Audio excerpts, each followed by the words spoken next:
monster bass south of the border. It's a bucket mouth bonanza, muy grande style.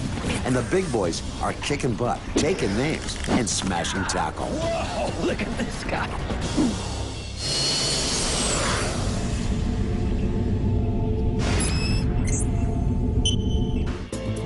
Dawn, Lake El Salto in western Mexico.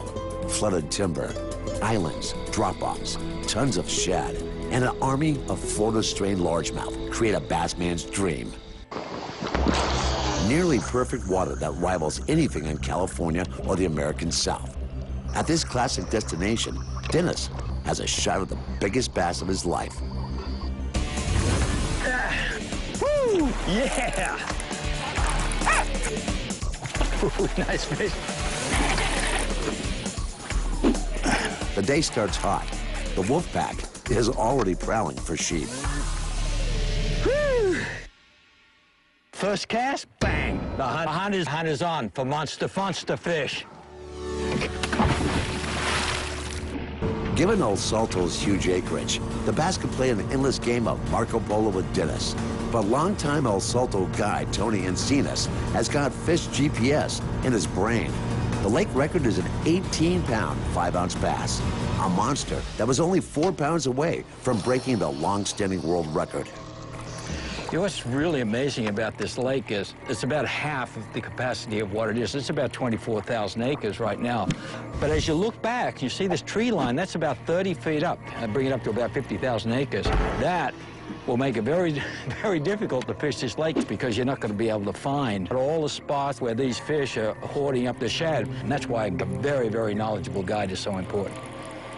Through his years of guiding in El Salto, Tony has brought literally tons of largemouth into the boat. The depth of his experience here is like that of a zoologist, or maybe a bassologist. He's also something of a nutritionist and has at the ready an arsenal of big baits that perfectly match the Florida Strain appetite. A small fish here is 5 pounds, but on El Salto, the very next cast could triple that.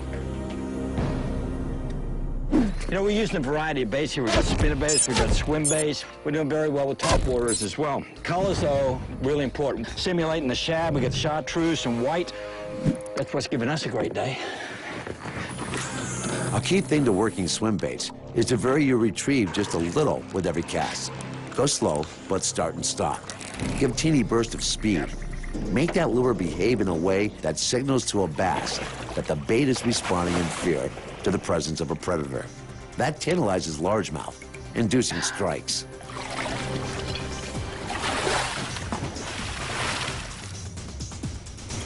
A Japanese largemouth caught in the summer of 2009 tied the American caught world record. But no one should be surprised if a Mexican fish trumps both.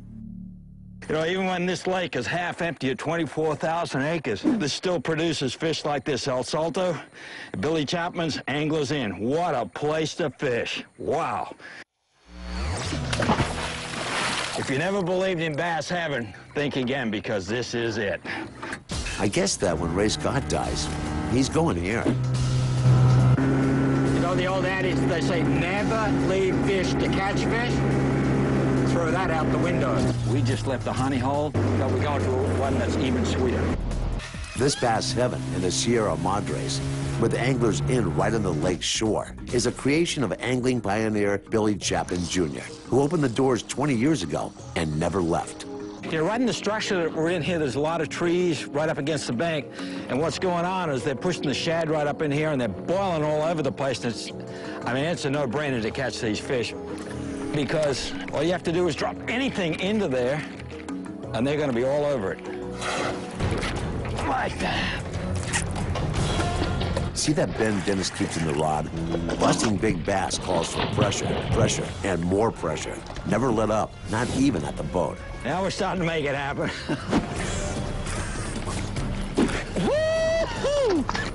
When the El Salto bass turn on, they're like sharks smelling blood. Whoa. Dennis doesn't know it yet, but he's on his way to a personal record. An amazing 160 bass in a day, and none of them under 5 pounds. This spot is turning into a shootout with bass popping up at every turn. The odds are literally rising before Dennis's eyes. Today's got to be a monster fish day. That's a nice big bass. Woo! That fish is a trophy bass in a lot of places, but total junior varsity on this lake. See ya. Time to move.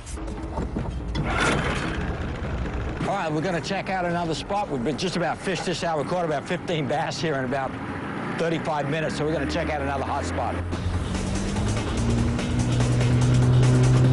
If you're surrounded by hot spots, what makes one hotter than another? One word: structure. When the bass have more places to pressure the shad, they go from snacking to attacking. You know, a couple of the areas we fished so far this morning, there's points that come out and they'll drop off about 5 feet. In those areas, the fish have got the shad right up against the banks. And then others that come off and they just drop off 15, 20 feet straight down. Now here's a little test of talent for Dennis, the old free-floating reel maneuver. Got him! Yeah! Got him! God dang! I got the reel. I got him! I got him!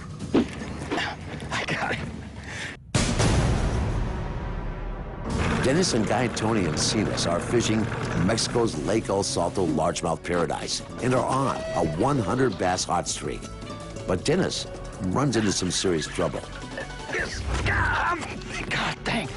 Well, reel clamped it, vibrated loose. We've been running around a lot this morning. I just didn't check it. Oh, nice fish. Nice fish. Oh, hang on. I'm multitasking. There, whoa, look.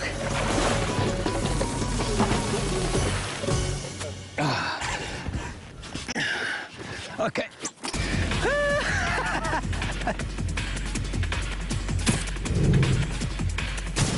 Hey, things happen, you know.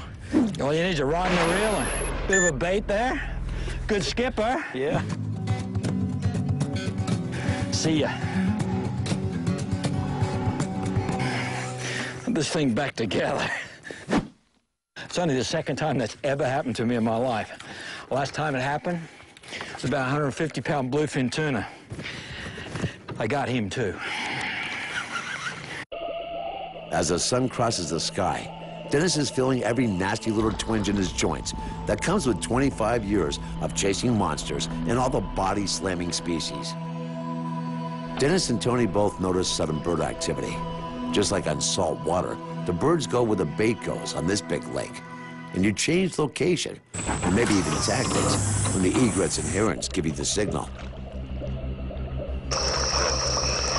Right now we're fishing about 20 feet, letting the baits drop down. We're flicking this worm back there and just working it right through the bare limbs of the trees. And just a little bit of movement, a couple of wind back, twitch it, bang. Got it.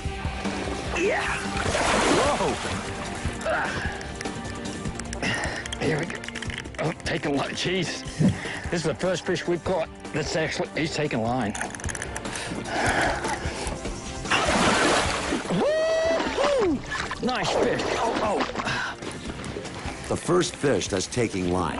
That's the monster-sized clue that this could be the bass Dennis came for. The big beast U-turns a hard dive into a ballistic surface fight.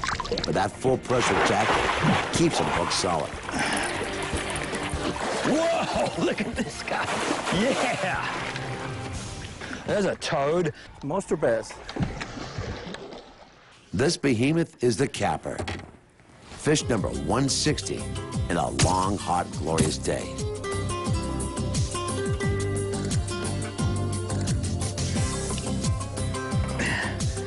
Woo!